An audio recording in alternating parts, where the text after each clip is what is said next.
Welcome to Topic 2, Disorders of Fluids, Electrolytes, and Acid-Base Balance.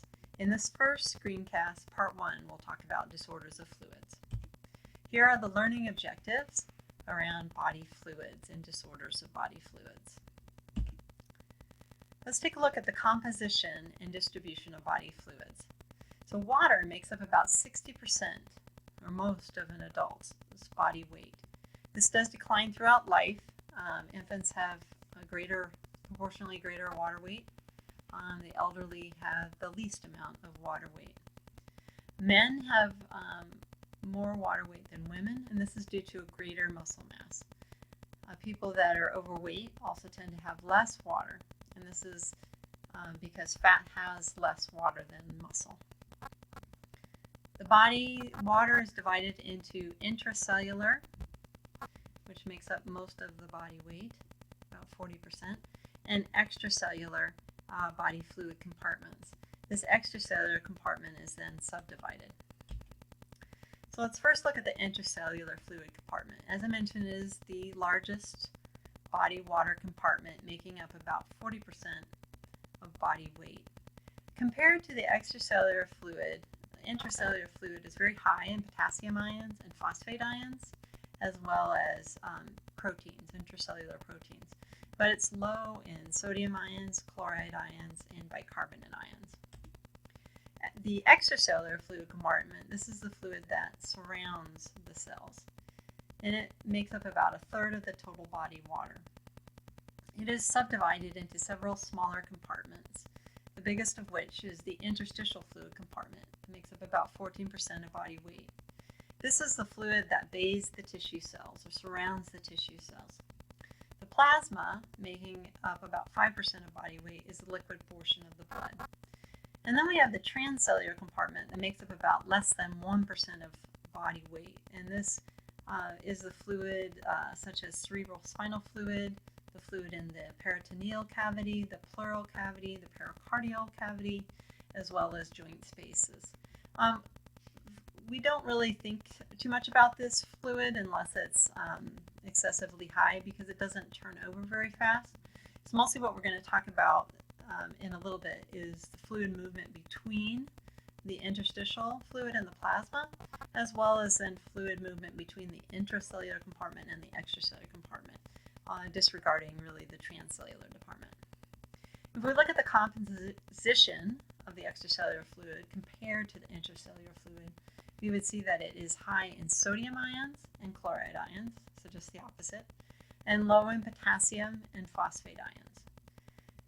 As for proteins, it's going to be high in the plasma, the blood proteins, but it's going to be low in the interstitial fluid. Let's take a look at fluid movement between body compartments. This is going to be regulated between osmotic, oncotic, and hydrostatic pressures. Briefly, we'll see if we look at fluid movement between the intracellular compartment and the extracellular compartment. We'll see that is regulated by the osmotic pressure of the interstitial extracellular fluid. If we look at fluid movement between the two extracellular compartments, between the plasma and the interstitial fluid, we'll see that that is regulated mainly by the capillary hydrostatic pressure, which is going to be the pressure that wants to push fluid out, and the capillary oncotic pressure coupled with the interstitial hydrostatic pressure, which is going to be the pressure that wants to pull fluid back in by reabsorption. In order to understand these pressures, though, we should first define some important concepts. Osmosis. Osmosis refers to the diffusion of water across a semi-permeable membrane. This is a membrane that is permeable to water, but not to solutes. So water is going to diffuse down its concentration gradient from regions of higher water concentration and lower solute concentration to regions of lower water concentration. There's less water here because there is a higher solute concentration.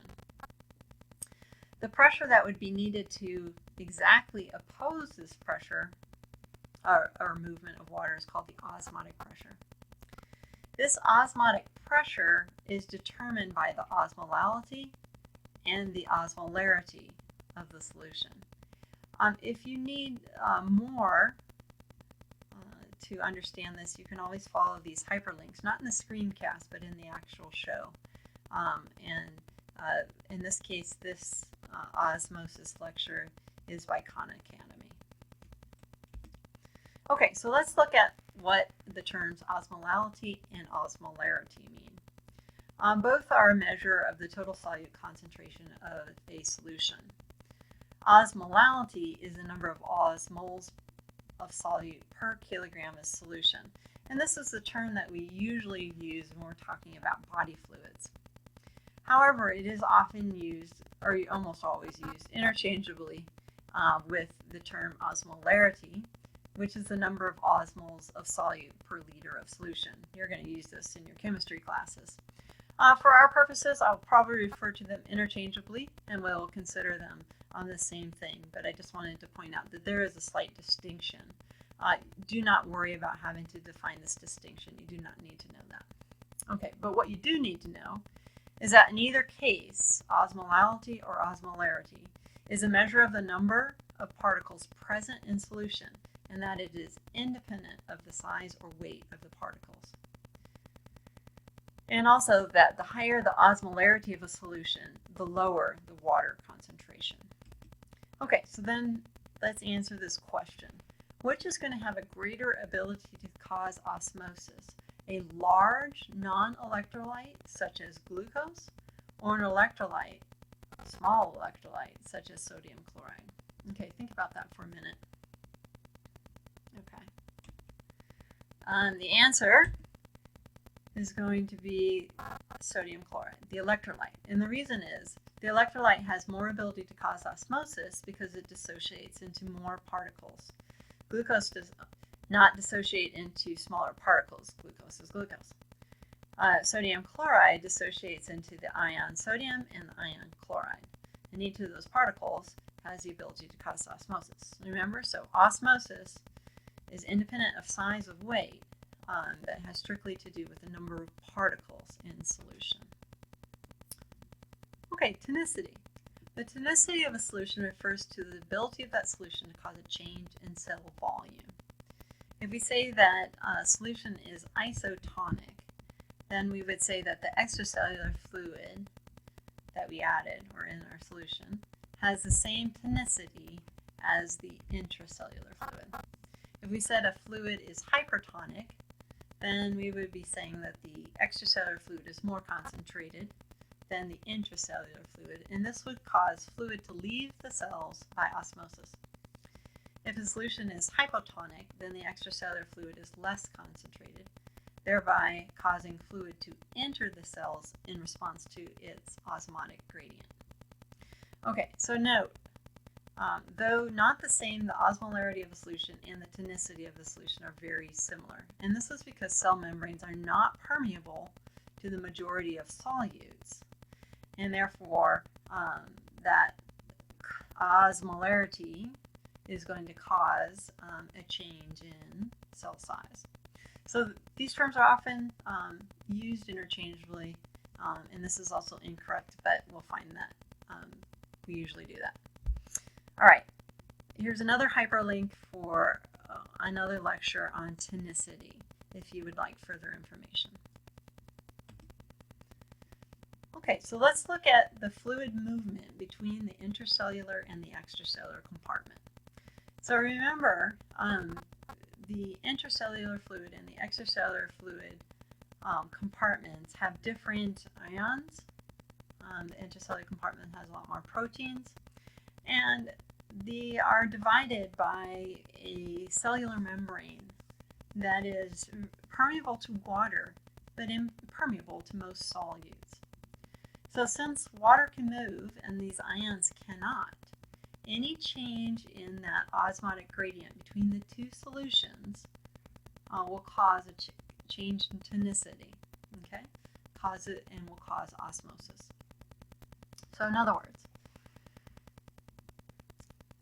if the extracellular fluid osmolality solution is decreased. So here we have the extracellular fluid, and here we have a red blood cell and the intracellular fluid inside that. So if this extracellular fluid osmolarity is decreased, and thus the extracellular fluid would be hypotonic to the cell, then this is going to cause water to move into the cell, and extracellular volume would decrease while intracellular volume would increase. And this would occur until the osmolarity of the two solutions were equal or the cell burst. In contrast, if the extracellular fluid is increased or hypertonic to the cell, then this is going to cause water to move out of the cell by osmosis until the osmolality of the two solutions were equal. Okay, so let's review a bit. The osmotic pressure between the interstitial fluid and the intracellular fluid is normally at equilibrium, and this is around 280 to 294 milliosmoles. A lot of times we just round up to 300. Now, the cell solute concentration is relatively constant, but the extracellular osmolarity may vary. For instance, if we're dehydrated, we can make our extracellular fluid more concentrated. Eating salty pretzels can increase the osmolarity of our extracellular fluid. Drinking a bunch of water can decrease the osmolarity of our extracellular fluid. So it's really extracellular fluid osmolality that's going to determine how much water will enter or leave the cell in order to return the osmotic pressure to equilibrium. Okay, so well then what determines specifically the extracellular fluid osmolarity? Now sodium and its obligatory associated anions such as chloride and bicarbonate, they account for about 92% of the extracellular fluid osmolality, so almost all of it. And sodium is an effective osmol across the cell membrane because the cell membrane is really impermeable to sodium. And then we have the sodium-potassium ATPase pump, which if you remember, pumps out 3 sodiums and 2 potassium ends. So we're really excluding sodium from the intracellular fluid. We're keeping sodium low in the intracellular fluid. It's high in the extracellular fluid. So once again, the intracellular solute content is constant, or fairly constant. So therefore, the most important factor determining the movement of water between the extracellular fluid and the intracellular fluid compartments is going to be the extracellular fluid concentration of sodium. For example, if the extracellular fluid sodium concentration rises, then the extracellular fluid volume increases and the intracellular fluid volume decreases by the same amount. Okay, summary. Water crosses most cell membranes easily by osmosis. Intracellular osmolarity must always equal extracellular osmolarity. Water will move in order to maintain this equilibrium. The extracellular osmolality is effectively determined by the extracellular fluid sodium concentration. Thus, the extracellular fluid sodium concentration determines the intracellular fluid volume. Okay, so let's test your knowledge. Take a moment to determine which panels show a red blood cell in an isotonic solution, a hypotonic solution, and a hypertonic solution. Okay, take a minute.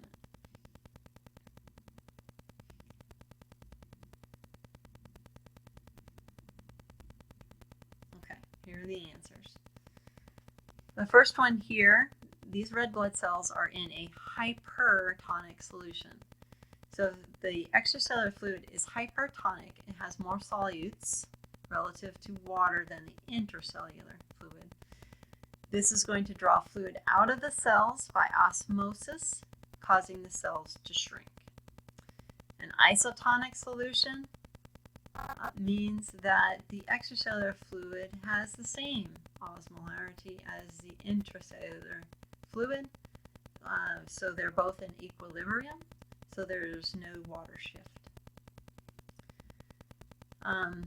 or at least it's in balance. And then in the hypotonic case, the extracellular fluid is hypotonic to the intracellular fluid. So the intracellular fluid has relatively more solute concentration than the extracellular fluid. This is going to draw water into the cells by osmosis, which can cause the cells to burst or lyse. Now we're going to talk about fluid movement between the two extracellular fluid compartments, the plasma and the interstitial fluid. Now this is going to occur in the capillaries, which have pores and fenestrations that can allow fluid movement between compartments, between those two compartments. Now this is different than fluid movement between the intracellular and the extracellular compartment because we are not separated by a cell membrane. We instead are separated by a capillary wall. And the capillary walls can allow water and small solutes to leave. Now since those small solutes, such as sodium, can be in equilibrium between the interstitial fluid and the plasma, they don't have the ability to cause fluid shift or osmosis between these two compartments. Instead, movement is going to be determined by the capillary hydrostatic pressure, which is going to promote filtration, and the capillary oncotic or colloid osmotic pressure, which is going to promote reabsorption. Let's take a look at these two pressures and then we'll come back to see how this works.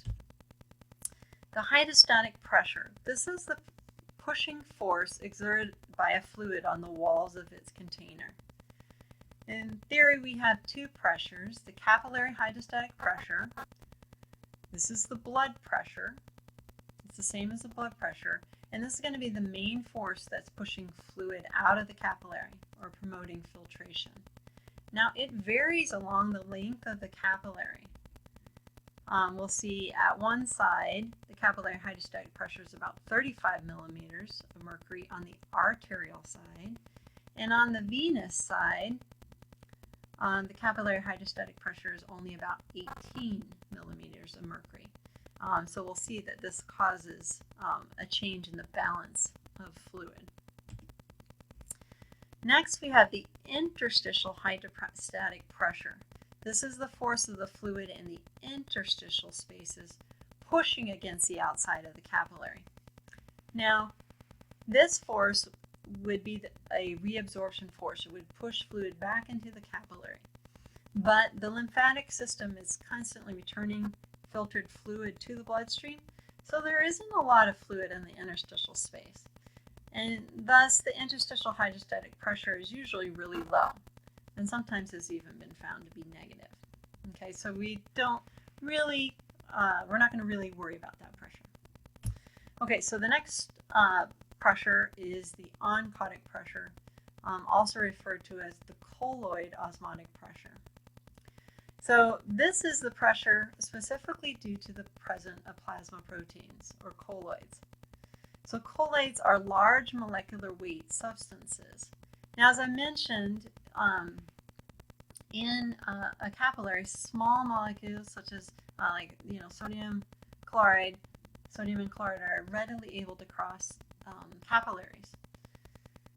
So they can't cause osmosis between the plasma and the interstitial fluid. But plasma proteins such as albumin, although they're relatively small in number compared to the ions, they're too big to fit through the small capillary pores. And thus, their presence in the vasculature is the main force that draws fluid in. Once again, this is the plasma colloid osmotic pressure, or also just called the plasma oncotic pressure. Okay, so that's the capillary oncotic pressure due to the presence of large plasma proteins. It's going to be the main force that's pulling fluid back in. In theory, you also have interstitial fluid oncotic pressure due to the presence of escape proteins in the interstitial fluid. This force would promote filtration, would pull fluid out, but this also is very low because any escape proteins will be returned by the lymphatic system. Okay, so let's look back at our figure here and see what's going on. Okay, so we have the oncotic pressure, or colloid osmotic pressure, of about 25 millimeters of mercury. Okay, and this pressure stays the same on the arterial and venous end. So as blood is traveling through the capillary, on the arterial end, the capillary hydrostatic pressure is greater than the oncotic pressure, which is wanting to hold fluid in. So the hydrostatic pressure wins out and promotes filtration. About mid-capillary, the hydrostatic pressure is pretty much equal to the capillary oncotic pressure, so there's no net movement of fluid. And then on the venous side, we have most of the fluid that was filtered gets re-entered the capillary because the hydrostatic pressure now, which is the pressure pushing out, is less than the colloid osmotic or oncotic pressure that's pulling fluid back in. Okay, so we have filtration followed by reabsorption. Most of the fluid that was filtered here gets reabsorbed here. Fluid that was not reabsorbed gets picked up by the lymphatics. Okay, so let's move to the summary slide. So what are the forces that promote capillary fluid exchange? Number one, the capillary hydrostatic pressure, which is the same as the capillary blood pressure. This favors filtration. This is the pressure that's going to push fluid out. Okay, so you can think of this as the pressure like in a hose. The water pressure is like equivalent to the blood pressure. Okay, that pressure. So if we had a hose and we blocked off an end and poked holes in it, that water pressure is going to push fluid out of the holes. It's the same with the capillary hydrostatic pressure. The capillary oncotic pressure, or colloid osmotic pressure, is due to the presence of plasma proteins, and this is going to favor water reabsorption. Okay, it's going to be the pressure that wants to hold fluid in or pull fluid to it. And then remember our other two forces, the interstitial oncotic and interstitial hydrostatic pressure. Normally they're not very low, so they're not normally a factor. So mainly the forces are determined by the capillary hydrostatic pressure and the capillary oncotic pressure, which is due to plasma proteins. Okay, this slide just kind of sums this whole thing up once again. Okay, if you need even more, you can review what I've gone through here, or I have another mini lecture that you can also follow. Let's talk about edema. Edema refers to excessive amounts of fluid in the interstitial compartment. Okay, so we have an extra amount of fluid that causes swelling. What are the causes of edema? There's four general causes. Number one, we have increased capillary hydrostatic pressure. So that's that pressure that wants to push fluid out. So if that pressure is too high, then it's going to push more fluid out, and we're not going to reabsorb as much fluid. We can have an increase in capillary hydrostatic pressure because we have an increase in arterial blood pressure, so high blood pressure. If we block the outflow, venous obstruction, such as by clots, or we have an increased vascular blood volume. Let's say we have salt and water retention with heart failure. Our blood volume is going to be greater. It's going to cause a greater capillary hydrostatic pressure, and that's going to push fluid out. Okay. Number two, general cause. We have decreased capillary colloid osmotic pressure, or oncotic pressure. This is when we don't have enough plasma proteins in the blood, and this is going to lead to decreased reabsorption and more filtration. Specifically, this can be caused by protein loss, such as with kidney disease, glomerular kidney disease.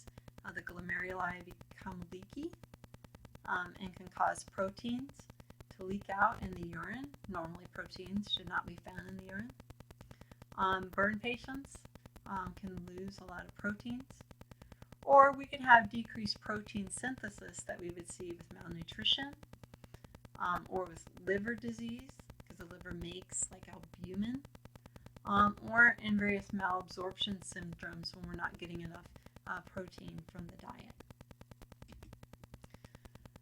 Number 3, and let me go back. Both of these increased capillary hydrostatic pressure if it's due to systemic high blood pressure or increased vascular blood volume, and decreased oncotic pressure. Both of these can lead to widespread edema. If we have blockage by the outflow of clots, that would lead to a localized edema. Okay. Increased capillary permeability, this is often localized. That's why I wanted to bring that up. So with increased capillary permeability, the capillaries are leaky, and this allows proteins to leak out. So that's going to cause a decrease in the capillary oncotic pressure. Water will follow those proteins out, and that leads to edema. This can be caused by inflammation or infection, inflammatory response, or an infection. Okay, like histamine can cause an inflammatory response, so that leads to that. Usually this is localized cause of edema, but like with anaphylaxis, which is a widespread inflammatory response, then this could be more generalized. Number 4, obstruction of lymphatic circulation. This causes localized edema due to excessive fluid and proteins not being returned to the general circulation, okay, because the lymphatics are blocked. Specific causes include tumor or infection that damages lymph nodes, or lymph removal, which is often done for the treatment of cancer. Okay, so what are some of the effects that we'd see with edema? We would see some swelling and weight gain, if it was significant, more than just your finger. Functional impairment, impairment of cell function, impairment of the arterial circulation, because that extra fluid can kind of press on the blood vessels. We can have pitting edema. This occurs when the accumulation of interstitial fluid exceeds the absorptive capacity of the tissue. We see this water being translocated with pressure by a finger, so it momentarily leaves a little indent with pressure. A non-pitting edema is when we have a swollen area that becomes firm and discolored, and this occurs when we have coagulation of plasma proteins in the tissue spaces. This type of edema is seen more with infection and trauma. Edema potentially can be life-threatening. Think about cerebral edema in the brain or pulmonary edema. These can be life-threatening events. Third spacing is a specific term used to describe fluid deficit and fluid excess. So here, fluid shifts out of the blood compartment into a body cavity, or third space, where it is no longer available as a circulating fluid. So the deficit is from the circulation, and the excess is in that third space. An example is ascites, where we have fluid in the peritoneal cavity. This is something that commonly occurs with cirrhosis. Pericardial effusion refers to fluid in the pericardial cavity, and pleural effusion refers to fluid in the pleural cavity. These are all third spaces. That's the end of part 1 of topic 1, talking about alterations in fluid balance. Make sure you can answer these concept check questions before moving on to part 2. We'll see you for part 2.